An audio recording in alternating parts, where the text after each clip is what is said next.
நம சிவாய வாழ்க, நாதன் தாழ் வாழ்க.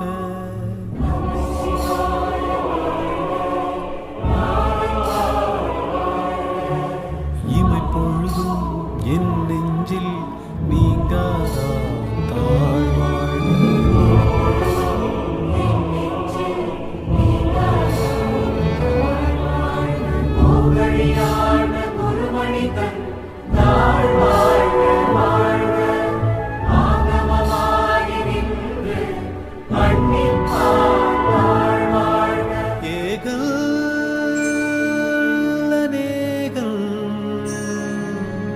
ஏகல் அநேகல் இறைவன்